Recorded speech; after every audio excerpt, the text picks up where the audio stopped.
Bonjour chers étudiants, aujourd'hui dans cette vidéo on va travailler un autre exercice de modélisation, c'est un exercice simple, d'accord. On va voir comment on va le gérer ensemble, d'accord. Donc je vais commencer par une simple lecture de cet énoncé et j'ai une entreprise qui mélange deux types de café, brésilien et colombien, pour produire deux marque Super et une Luxe.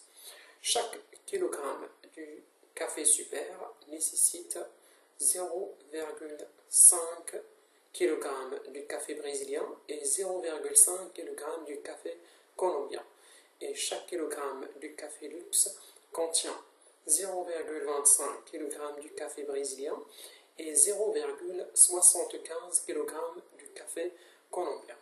L'entreprise dispose de 120 kg du café brésilien et 160 kg du café colombien, et le profit généré par la vente d'un kilogramme du café Super est de 22 centimes, et pour 1 kg du café Luxe, c'est 30 centimes. Donc il nous demande de déterminer le programme linéaire qui permet à l'entreprise de maximiser son profit. D'accord ? Donc, on va essayer de travailler cet exemple ensemble et voilà comment on va procéder. Donc, tout d'abord, voilà, je vais prendre une page vierge. Je dois déterminer ce que l'entreprise cherche à trouver. D'accord ? Donc, il cherche à trouver la quantité du café Luxe à produire et la quantité du café Super à produire afin de maximiser son profit. Donc je vais déterminer deux inconnus, x1 et x2. D'accord? Donc ce sont les inconnus que l'entreprise cherche à trouver, d'accord, afin de maximiser son profit. D'accord? Donc je vais essayer d'écrire ce problème sous forme de tableau pour me faciliter la tâche. D'accord? Je vais tracer un tableau ici. Voilà. Donc notre entreprise, elle produit deux types de café. Donc il y a le Luxe, café Luxe et café Super. Et bien sûr, pour cela, elle a besoin de deux ingrédients. Il y a le café brésilien et colombien. D'accord? Donc, pour produire 1 kg du café Luxe, on a besoin de 0,5 kg du café brésilien et 0,75 du café colombien. Je vais le mentionner ici. 0,25 et 0,75. Et pour produire 1 kg du café Super, j'ai besoin de 0,5 kg du café brésilien et 0,5 kg du café colombien. Je le renseigne ici. D'accord? Bien sûr, l'entreprise peut produire la quantité qu'ils veulent, mais elle a bien sûr des contraintes. Contrainte, généralement, c'est son stock. D'accord? Donc, l'entreprise, elle dispose seulement de 120 kg du café brésilien et 160 kg du café colombien qu'on ne doit pas, bien sûr, dépasser. D'accord? 120, 160.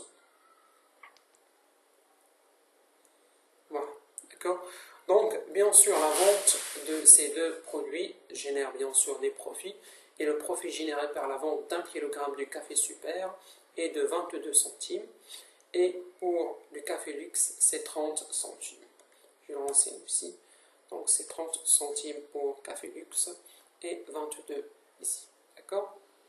Donc, je vais commencer par la fonction objective. D'accord? Donc, bien sûr, on cherche à maximiser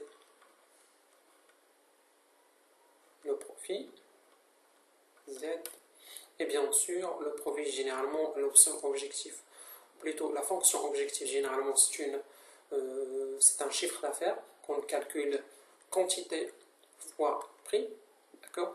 Donc, les quantités qu'on a, c'est x1 et x2. Et le profit généré par le café luxe, c'est 30. Et par le café super, c'est 22. D'accord?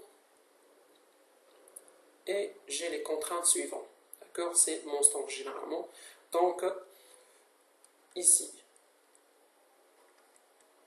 Donc, pour la quantité du café luxe, il est présenté par x1. Donc, je vais mettre 0,5 ou plutôt 25 x1, 0,5, 25 x1 plus 0,5 x2 doit être inférieur ou égal à 120 plus 0,5 x2 doit être inférieur ou égal à 120. Pour la deuxième contrainte, c'est la première, là c'est la deuxième, donc 0,75 x1 plus 0,5 x2, 0,5 x2 doit être inférieur ou égal à 160. Avec bien sûr x1 et x2 qui sont des quantités et qui doivent être bien sûr toujours positifs ou égal à 0. D'accord? Donc voilà, c'est la solution de cet exercice. Voilà comment on procède pour modéliser ou bien formaliser bien sûr un problème pour l'écrire sous forme de contraintes et de fonctions objectives. Voilà, ce sont les étapes qu'on suit bien sûr. On détermine tout d'abord les inconnus que l'entreprise cherche à savoir et on procède bien sûr, on facilite généralement le problème par un tableau. Ce n'est pas applicable à tous les problèmes, d'accord, mais généralement on peut le faire, d'accord.